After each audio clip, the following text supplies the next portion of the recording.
Pittsburgh Penguins made some big moves this offseason, but will it be enough to get them back to the playoffs? Hunter Hodes of Locked On Penguins is here to talk about that next on our Locked On NHL 2023-2024 season preview.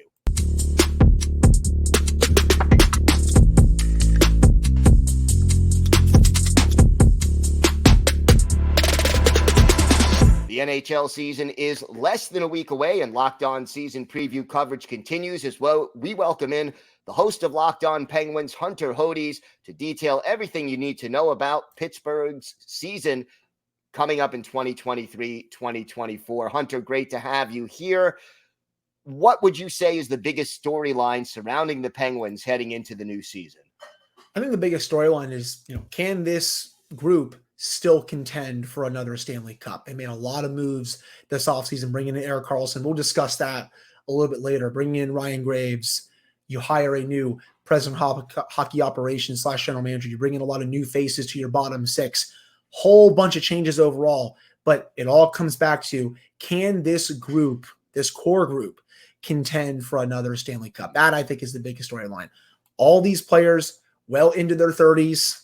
It's pretty rare when you see a core like this win a cup in today's NHL, but they're going to try to break that mold for this season. Maybe a smaller one is, can they get back to the playoffs? But I think, I think they're a playoff team heading into the year, but the biggest one, can they still compete for a Stanley Cup? Can they compete with teams like the Devils, the Hurricanes, the Avalanche, the Stars, stuff like that?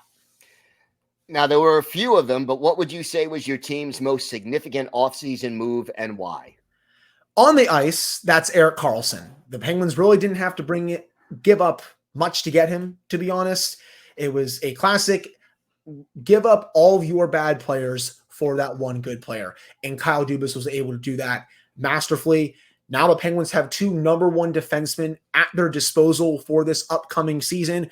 Chris Letang and Erik Karlsson are going to probably be on the ice for 80 to 85% of every game. The bottom pairing will take up that other 15 to 20%. They'll play like those 9 to 10, 11 minutes. And then Erik Karlsson, Chris Letang, they'll play those 25, 26 minutes a night.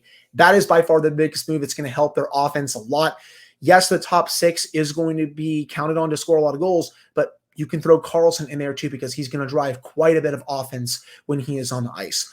Off the ice, that is Kyle Dubas, the new president of hockey operations and general manager. It's probably not new. He was hired back in June. We're recording this just before the season starts, so it's been a little over 3 to 4 months at this point since he was brought in, and he has changed the Penguins up in so many ways on and off the ice. He's built a very robust front office. He's made a lot of moves to the bottom six, defense, brought back Tristan Jarry, all this good stuff, and he is shaping this team in his image. And I think right now this team is better heading into the season than it was last season. Those were the two big moves.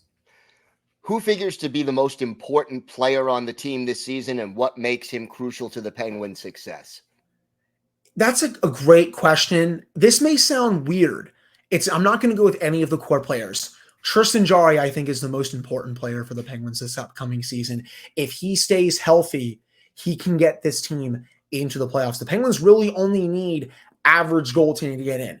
And if he can, not have the problems with his groin, his back, all this other stuff, he can just stay healthy in general, they should be fine. And he's shown an ability to be healthy throughout his career. During the 2021-2022 season, he was 9 or 10, somewhere in that range in goals saved above expected. He was 919 and 920 that year before the situation happened with Anders Lee. He broke his foot, which made him miss the rest of the season before he played in Game 7 against the Rangers. If he plays well, shows that he can live up to that contract, that will help so many Penguins this upcoming season, just because this has been a team that hasn't gotten the goaltending throughout the past couple of years. Heck, even going back to the series against the Islanders, Tristan Jarry stunk that up those final couple of games. Last year, Louis Domingue doesn't play well. Then this past year, Jarry has the injuries and the inconsistencies.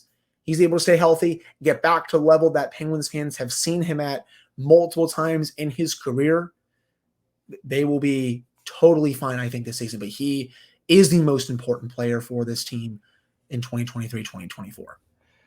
I know this is an older team, a veteran team, but who is a potential breakout candidate that you want people to know about?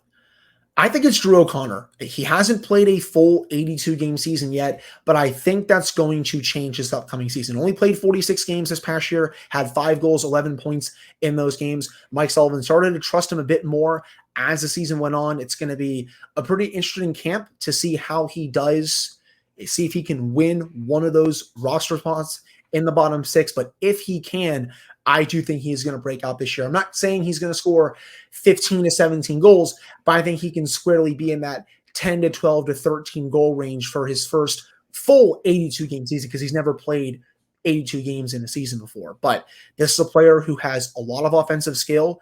He's also decent in his own zone, can play up and down the bottom 6. If you want to try him out in the top 6 to start the season because Jake Gensel's going to be out, I would be all in favor of him on the Crosby line with Rickard Rakell, whoever else Mike Sullivan wants to put with him. You could also put him on Evgeni Malkin's line if you want.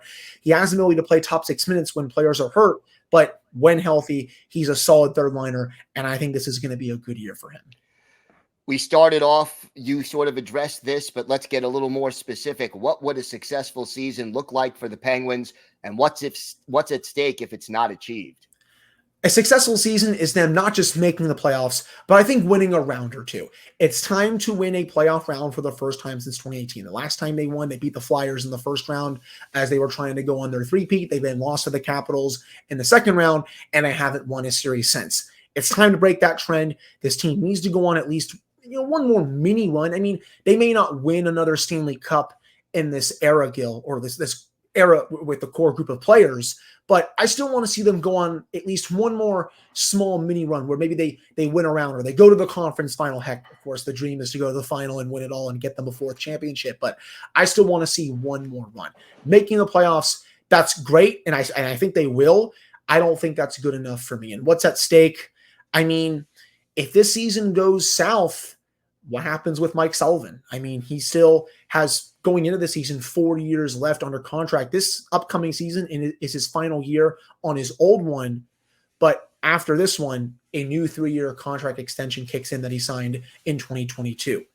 If this season goes bad and they're a bottom 10 team, does he even see that 3-year contract extension? That's going to be really interesting. I don't think anything's going to happen with the core players. They're all going to go out together. They brought in Erik Karlsson, all that good stuff. But I think this is a huge season for the head coach, and maybe he needs to change up a little bit tactically, stuff like that. But I think that's where I'm at for this season overall.